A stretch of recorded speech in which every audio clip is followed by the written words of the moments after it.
कल जब test match जीता इंडिया, और कल से लेकर आज तक जब भी मैं सोशल मीडिया में देखता हूं तो एक चीज मुझे देखने को बहुत नजर आ रही है, और उसमें the unsung hero of Indian cricket sir Ravichandran Ashwin और सर ऋषभ पंत, ये दो ऐसे प्लेयर हैं जो अनसंग हीरो हैं। कभी विराट, कभी रोहित, कभी बुमराह, कभी ये, कभी वो, कभी शामी, कभी जडेजा, कभी अक्षर। या ऐसा नहीं हुआ इंडियन क्रिकेट के अंदर कि अगर धोनी कैप्टनसी कर रहा है तो रोहित शर्मा अपनी लोबियां चला के बोले जी मैं कप्तानी करना चाहता हूं, विराट कोहली अपनी लोबियां चला के बोले जी मैं कप्तानी करना चाहता हूं, मैं बड़ा प्लेयर हूं तो धोनी क्यों इतनी कप्तानी कर रहा है।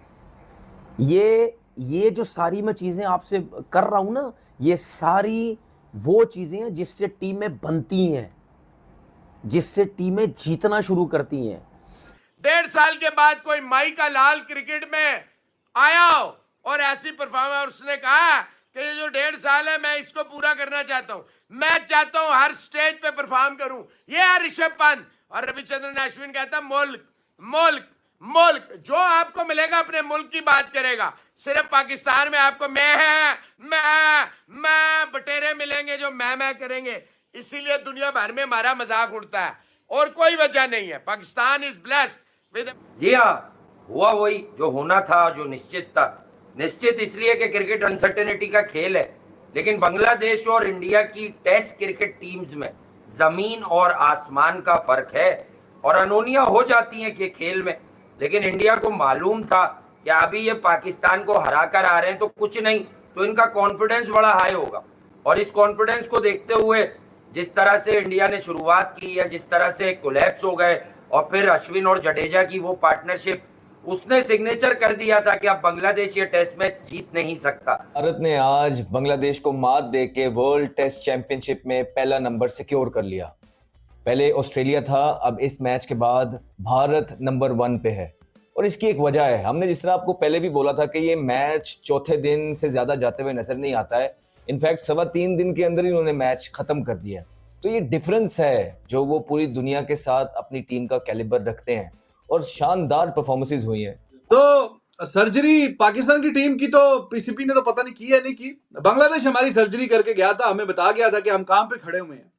और उस बांग्लादेश की अभी इंडिया ने भी जो सर्जरी की है वो भी आपने देख लिया क्या हाल किया उनका।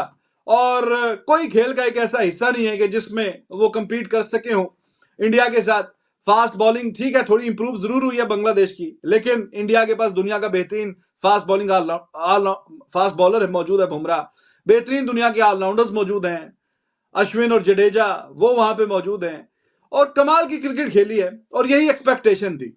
तो आप लोग जो तरस रहे थे रावलपिंडी क्रिकेट स्टेडियम में बैठ के कि ये लिटन दास आउट नहीं होता हमसे, ये मेहदी हसन मिराज हमसे आउट नहीं होता, और कुछ करो कोई आउट हो जाए, एक सेशन दूसरा सेशन, लंबी लंबी पार्टनरशिप, मजे बांग्लादेश के।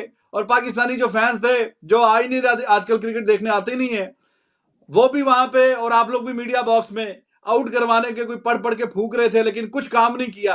तो ये क्या हुआ भाई? ये अभी पहुंचे हैं इंडिया, तो वो मेहदी हसन मिराज जो 70-70 80-80 रन नंबर 8 पे बैटिंग करके करता था, वो लिटन दास जो हमसे संभाला नहीं जा रहा था, 26 पे 6 के बाद वो मैच लेके चला गया। तो ये क्या कहानी हुई फिर वहां पे जाके? और दोस्तों, इस तरह के इंटरेस्टिंग वीडियो देखने के लिए हमारे चैनल को सब्सक्राइब जरूर कर लें। कल जब टेस्ट मैच जीता इंडिया, और कल से लेकर आज तक जब भी मैं सोशल मीडिया में देखता हूं तो एक चीज़ मुझे देखने को बहुत नज़र आ रही है, और उसमें वो ये कि इंडिया ने 2012 के बाद, 2012 के बाद, ये मैं इनकी होम सीरीज़ की बात कर रहा हूँ, 2012 के बाद 17 सीरीज़ हो चुकी हैं तकरीबन। अगर मैं स्टैट्स मैंने जो निकालें, अगर मैं उसमें गलत हूँ मैं माफ़ी चाहता हूँ आपसे। 17 सीरीज़ हो चुकी हैं। उन 17 सीरीज़ में तकरीबन 51 मैचेस हो चुके हैं। अभी मैं बांग्लादेश का मैच काउंट नहीं कर रहा जो सीरीज़ चल रही है। 51 मैचेस हो चुके हैं, और उसमें तकरीबन 40 जो मैचेस हैं वो जीते हैं। बाकी आप हिसाब लगा सकते हैं कि ड्रॉ वगैरह हुए हैं। तो आप कंसिस्टेंट परफॉर्मेंस देखें आप इंडिया की, कितनी ज़बरदस्त मुझे नज़र आ रही है। अब इस 2012 जो इंग्लैंड से सीरीज़ आ रहे 2-1 से, उसके बाद से लेकर अभी तक कितने कोचेज इनके बदले होंगे, कैप्टन्स इनके अगर एक आध दो चेंज हुए तो हुए, उसके अलावा प्लेयर्स की मैं अगर बात करूं उनकी चेंजिंग्स भी मुझे इतने ज़्यादा नज़र नहीं आती। ठीक है, ये चीज़ें क्यों होती हैं? ये आप लोग क्या समझते हैं कि क्या सिर्फ इंडिया टीम के अंदर जो प्लेयर्स थे, ठीक है, क्या उनकी वजह से ये सब कुछ होता रहा है? नहीं, उनकी वजह से नहीं हुआ। ये जो बीसीसीआई की जो कंसिस्टेंट एक प्लानिंग थी, उसकी वजह से ये जीते। कंसिस्टेंट प्लानिंग क्या होती है? अगर कोई भी हेड कोच बन गया, उसको पूरा टाइम दिया। मैंने नहीं कभी देखा या सुना कि अगर कोई इंडियन टीम का सिलेक्टर है, कोई भी चेयरमैन आता है, पहली तो बात चेयरमैन मतलब यानी ऐसा आता ही नहीं जो मेरिट पे ना हो, सारे वो नीचे से सिस्टम से उठ के आते हैं। ठीक है, उनके चेयरमैन, ऐसा नहीं होता कि जो गवर्नमेंट इंडिया की आती है वो वजीर आजम उठा के चेयरमैन बना देता है, ऐसा नहीं होता। ये जो मैं इंडिया की 2012 के बाद जीत बता रहा हूँ ना, ये भी इसका एक सिस्टम का हिस्सा है कि चेयरमैन जो है वो मेरिट पे होना चाहिए। अच्छा, उसके बाद आपने, मैं कोच की बात कर रहा था, आपने कभी सुना कि कोई भी गवर्नमेंट आई उसने धक्के दे के किसी कोच को निकाला हो बाहर, या किसी कोच को धक्के दे के बोला हो कि भाई ये आपके 2 साल रह गए थे, ये ले जी बाकी आपके पैसे और आप खली वली हो यहाँ से, हमें आपकी ज़रूरत नहीं है? या कभी कोई भी क्रिकेट बोर्ड बीसीसीआई का आया हो, उसने कभी बोला है कि भाईजान कप्तान आप थे, चले जी आप फारिग हुए, आपको हम पसंद नहीं करते, आपकी जगह कोई और कप्तान आएगा? कभी भी नहीं हुआ। ना मैंने कभी सिलेक्टर्स को देखा, ना किसी को। जो भी बीसीसीआई का चेयरमैन आया, उसने कभी भी कप्तान को नहीं छेड़ा, कभी भी उसने सिलेक्टर्स को नहीं छेड़ा, कभी भी उसने हेड कोच किसी को नहीं छेड़ा। और कभी भी ये जो परसेंटेज मैं बता रहा हूँ ना, इतने मैचेस जीतने के, ये आपका जो डोमेस्टिक क्रिकेट का स्ट्रक्चर होता है ना, ये उसमें भी काउंट करता है। जब आप हर साल, मैंने कोई 15-18 साल डोमेस्टिक क्रिकेट खेली, हर सीजन हमें पता ही नहीं होता था कि हमारा सीजन हो कैसे रहा है।